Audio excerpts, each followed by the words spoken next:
Hola a todos, compañeros y colegas de Bolivia. Mi nombre es Daniel Torres. Como sabréis, soy docente en nuestro máster de especialista en terapia manual ortopédica que llevamos ya tiempo realizando en España y en países de Europa como en los Balcanes, que ha sido todo un éxito durante estos años y bueno, esperamos poder estar con vosotros, con ustedes en Bolivia en el próximo curso. Os voy a grabar un pequeño vídeo de forma introductoria, regalándoos unos tips, ¿vale?, sobre las formaciones que realizamos. En este caso vamos a hablar de una de las partes que me corresponde a mí como docente, que es el complejo articular de la rodilla, ¿vale?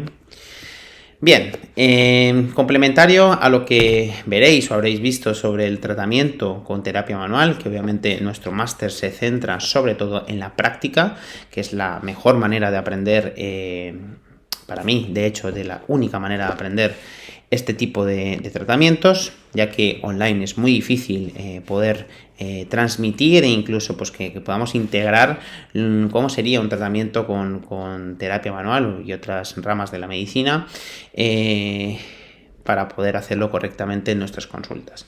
La rodilla, como sabéis, es una articulación que es muy consultada. Sobre todo sabemos que existen pacientes que tienen muchas alteraciones tipo desgaste, tipo artrosis, y que el sistema en general a nivel mundial les cataloga como pacientes que tienen alteraciones irremediables. En ese sentido, hay que tener en cuenta, y para mí es fundamental a la hora de hablar de las alteraciones que existen en la rodilla, que la rodilla como tal es una articulación víctima. Víctima en el sentido de que va a compensar todas las alteraciones que existen en la pelvis, alteraciones que existen en el pie, y de alguna manera habrán, independientemente de lo que esté afectado, ya sea la propia articulación, sea a nivel tendinoso, sea alguna bursa, pues habrán una serie de alteraciones que tendremos que tener en cuenta a la hora de tratar de forma local y de forma global. En ese sentido vamos a hacer un pequeño recuerdo anatómico, ¿vale?, para que lo tengáis en cuenta, aunque imagino que muchos ya conoceréis a la perfección la anatomía del complejo articular de la rodilla. Como os decía, existe, como veis en la diapositiva, más del 80% de las patologías de rodilla no son causadas en la rodilla, provienen de la cadera, de la pelvis y del pie, porque es la articulación que está en medio y de alguna manera tiene que compensar estos desequilibrios. Existen articulaciones que suelen estar mucho más afectadas. Ahí tenéis, por ejemplo, la rótula. ¿Cuántos pacientes conocemos que tienen condromalacias rotulianas?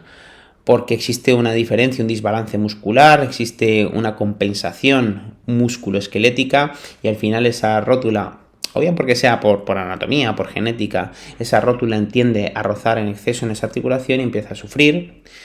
Tenemos también la propia articulación femorotibial, que de alguna manera, aunque tenga sistemas de soporte, como son esos meniscos, ¿vale?, esos famosos menisco interno y externo, como es el complejo ligamentario tan potente que tiene la rodilla con sus ligamentos cruzados, sus ligamentos laterales, pues aún así tiende a sufrir, a generar un desgaste y ser motivo de muchas consultas, incluso con derrames bastante importantes cuando existe un sufrimiento en exceso a nivel articular.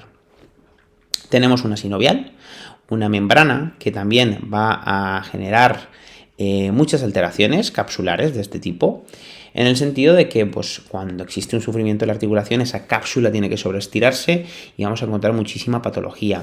Tenemos que aprender a identificar estos problemas y cómo tratar problemas capsulares, porque al final cuando existen derrames de este tipo a nivel articular, muchas alteraciones será por ese sobreestiramiento, esa sobretensión que va a tener la cápsula de articulación, ¿vale?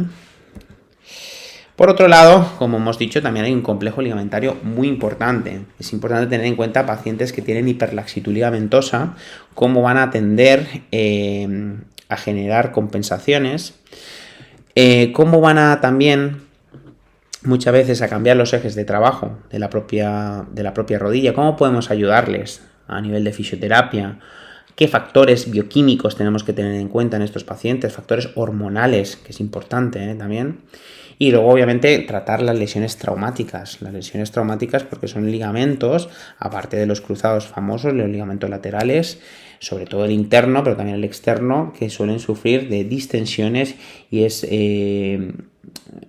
complejo en el sentido de que si sabemos manejarlo de la manera que espero poder enseñaros, lo vamos a resolver de una manera mucho más sencilla, ¿vale? Porque hay que entender cómo funciona un ligamento, cómo funciona una remodelación de un ligamento, y para eso pues no vale con aplicar técnicas paliativas que muchas veces en fisioterapia ortopédica o traumatológica nos han enseñado, y hay pacientes que para recuperar un ligamento se tiran 100 sesiones. Realmente es mucho más fácil si entendemos un poco cómo funciona la fisiología de recuperación de un ligamento. Tenemos un complejo tendinoso. El tendón por excelencia que suele afectarse es el tendón rotuliano por el cambio de trabajo. Vamos a hablar de las tendinopatías, porque las tendinopatías son más complejas de lo que pensamos.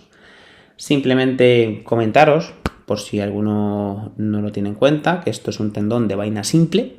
Hay varios tipos de tendones, este es uno de vaina simple, y los tendones de vaina simple no se afectan igual que otros tendones.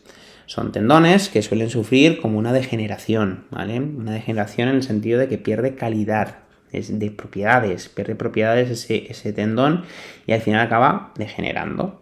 Entonces nuestro trabajo tiene que ir enfocado a reactivar la regeneración del tejido, no a disminuir una inflamación, como es muy popularmente conocido la palabra tendinitis, y se utilizan técnicas antiinflamatorias, ya sea con medicamentos o sea con tratamientos fisioterápicos tipo ultrasonidos, este tipo de técnicas que lo único que bajan es el dolor, genera una analgesia, pero no ayuda a recuperar ese tendón. Entonces es importante también saber cómo recuperamos ese tendón, cuáles son los plazos para que ese tendón recupere a la perfección, y esa es otra de las cosas en las que insistiremos en la formación. Tenemos también muy importante estos meniscos, ¿vale? El complejo meniscal.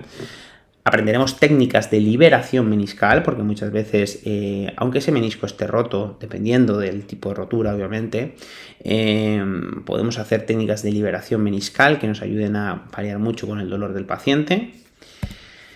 Tenemos también un complejo graso muy importante, que sepáis que la grasa también se puede afectar, ¿vale? Y generar patologías, por ejemplo, la grasa de Hoffa, tenemos ahí las jofitis. Y luego tenemos también otro tipo de patologías a nivel muscular, pero insistimos en el tema de antes, a nivel tendinoso. Tenemos ahí en las zonas laterales unos tendones que funcionan un poco diferente. Tenemos en el tendón del popliteo, no vamos a encontrar una tendinopatía como la rotuliana, vamos a encontrar tenosinovitis, vamos a encontrar lesiones en las que ese tendón va a estar alrededor lleno de líquido y se trata totalmente diferente.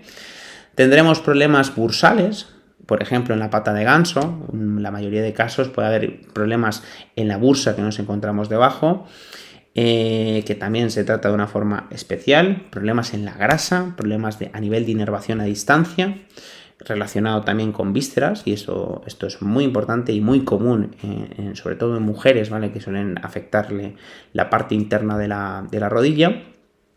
Tenemos también lesiones en estabilizadores externos, como es el tensor de la fascia lata, que se comporta también como un tendón de vaina simple, pero es un estabilizador y hay que tenerlo en cuenta. Y también tenemos otras bursas, la infra y la suprarrotuliana, que suelen estar afectadas en muchas ocasiones. Tener en cuenta también ese paquete vasculonervioso, que en pacientes determinados puede dar también a afectaciones de tipo neurológico o vascular. Podremos detectarlas también y tratarlas haciendo técnicas de liberación importantes a nivel miofascial en toda la zona del hueco popliteo, que suele sufrir de mucho acúmulo tensional miofascial. Importantísimo, como veréis, que insistiremos en todos los seminarios, es esa fisiología articular, cómo se mueven los diferentes compartimentos, porque aunque conozcamos los movimientos de flexión-extensión, pequeñas rotaciones que hace la tibia, que sepáis que también existen algo que se llaman los movimientos accesorios. Los movimientos accesorios, que son movimientos sutiles que puede hacer las articulaciones de forma muy pequeña y van a componer esos movimientos fisiológicos. Aprender a detectarlos, aprender a detectar cuál es el que nos está generando una restricción de movilidad, nos va a ayudar luego a hacer un buen tratamiento con terapia manual. Aquí os dejo un poquito también lo que hemos comentado antes, ¿vale? A nivel ligamentario, ¿vale? Ligamentos laterales, cómo tratar un ligamento en diferentes fases, ¿vale? En fases de rotura completa, en fases de una distensión. Ese cartílago articular que muchas veces pensamos que no se puede recuperar, que sepáis que el cartílago regenera, sí o sí. Lo que pasa es que hay que saber cómo regenera ese cartílago y cómo inducir a la regeneración. Lo veremos también en la formación que haremos. Y luego tener en cuenta que, como os he dicho, la articulación de la rodilla, el complejo articular de la rodilla está en medio, compensatorio a lo que pasa en la pelvis, lo que pasa en el pie. Hay que entender, no es lo mismo unas tibias varizadas que un valgo de rodilla. No es lo mismo una hipotonía de la musculatura del propio cuádriceps que una hipotonía a nivel del pie. Cómo compensa, hay que entender perfectamente cómo existen esas compensaciones para luego poder tratar y abordar a nuestro paciente con el fin no solo de que mejore a corto plazo, sino a largo plazo. Muy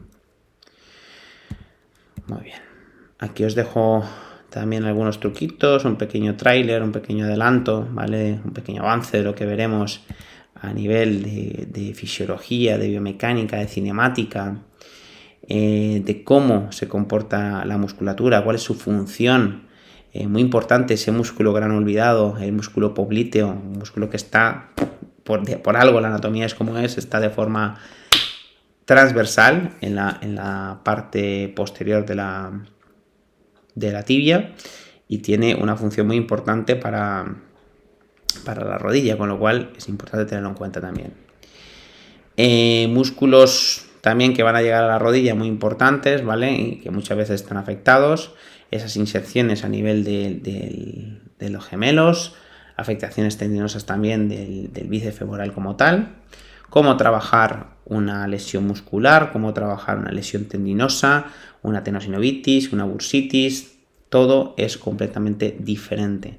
Una de las cosas que queremos que aprendáis, aparte de trabajar con terapia manual, aparte de entender la biomecánica, es hacer un buen razonamiento clínico de lo que tenemos delante y cambiar el modo de trabajo. Nosotros no trabajamos por protocolos, no trabajamos con un protocolo de dolor, de lesión. No todas las rodillas se tratan con el mismo protocolo, sino que hay que hacer un buen análisis de la lesión que tenemos, saber las causas, tener en cuenta cuáles son los factores que predisponen a nuestro paciente a tener ese tipo de lesiones y a partir de ahí hacer un diagnóstico diferencial y cuando tengamos clara cuál es la lesión de nuestro paciente y los factores que la han provocado, tratar de forma local y tratar de forma global para que ese paciente recupere y lo más importante, que no recaiga. Aquí tenéis, por ejemplo, también cómo repercute la fisiología anatómica de diferentes morfotipos de pacientes, cómo van a haber compensaciones a distancias de piernas cortas, ¿vale? Hablaremos de las piernas cortas, de las verdaderas piernas cortas y de las falsas piernas cortas y la de las verdaderas falsas piernas cortas, que también existen. Aprender cómo se valora una pierna corta. No, porque esas radiografías que se hacían antes de cadera, eso no sirve, eso no es real, ¿vale? Eso no es real a día de hoy. Y lo más importante ya no solo es saber detectarla, sino saber cómo el paciente está compensando y cómo repercute sobre las diferentes estructuras. Tener en cuenta también lo que os he dicho antes. Veremos, ¿vale? Junto a mis compañeros que daremos esta formación, este máster, cómo diferentes estructuras a nivel distal, desde la columna hasta alteraciones viscerales, como a nivel de cada metámera, puede llegar a afectar a zonas a distancia, en este caso a las rodillas, por un tema de inervación, ¿vale? Por cómo esa información se está transmitiendo a través de todo el sistema nervioso y está afectando a distancia. Detectar estas cosas en una anamnesis también es muy importante porque nos va a ayudar a lo mejor a resolver a ese paciente que solo se le ha mirado la rodilla, solo se le ha mirado a lo mejor el pie, alguien que podía ser un poco más, pero no se le ha mirado cómo en otras zonas puede llegar a estar afectando, ser un factor muy importante en la lesión que tiene. Como todo, también veremos cuáles son las posibles complicaciones, las contraindicaciones, cosas que tenemos que tener en cuenta a la hora de tratar prácticamente cualquier complejo articular, pero en este caso el complejo articular de la rodilla, y cómo trabajar en un equipo transversal con otros profesionales para que nuestro paciente y el éxito de nuestro tratamiento sea mucho mayor. Veremos, como no, nuestros test de movilidad, cuáles son los test que tenemos que realizar para poder detectar esas alteraciones biomecánicas en las diferentes zonas de las articulaciones de la rodilla, cuáles son las disfunciones que existen, cómo detectar dónde está la restricción de este movimiento y por lo tanto plantear un tratamiento, y cómo son estas técnicas de tratamiento con terapia manual. Vamos a aprender a trabajar la rodilla, sea la lesión que sea, con terapia manual. A lo mejor en algunos casos tendremos que hacer algún tratamiento coadyuvante. Importante también saber cuáles son esos tratamientos coadyuvantes a nuestro tratamiento de base. Pero lo más importante que vamos a aprender es cómo ayudar a nuestro paciente con terapia manual y los resultados espectaculares que nos van a dar. Aquí os dejo algunas técnicas. Y bueno, simplemente deciros que esperamos, ¿vale?, que este año, el próximo curso, podamos contar con vuestra presencia en nuestro máster de especialista en terapia manual ortopédica que vamos a realizar en Bolivia. Como os hemos dicho, seguramente también los otros compañeros llevamos ya tiempo realizando esto en diferentes países y bueno, es una forma de animaros, ¿vale? Porque realmente que llevamos tiempo trabajando en Latinoamérica y en muchos países del mundo realmente, ya no porque sea nuestro máster en sí, sino porque aparte de que los alumnos realmente sienten una satisfacción importante de poder aplicar todas las técnicas directamente en su consulta al día siguiente, lo más importante es los resultados que vais a encontrar. Los resultados que vais a encontrar en vuestra clínica, que esto se va a traducir en un aumento, un volumen muy importante de vuestros pacientes, porque os va a cambiar completamente vuestro método de trabajo, y eso a día de hoy, con la cantidad de fisioterapeutas que tenemos alrededor en todo el mundo, tenemos que empezar a diferenciarnos, y la mejor manera de diferenciarse es formándote y informándote. La formación tiene que ser presencial y por eso, para poder llevarla a la práctica, y por eso os animo una vez más a que nos veamos presencialmente en Bolivia en el próximo curso. Un abrazo a todos y bueno, soy Daniel Torres y espero que nos veamos pronto, y cualquier cosa estoy aquí para vosotros. Un saludo desde España.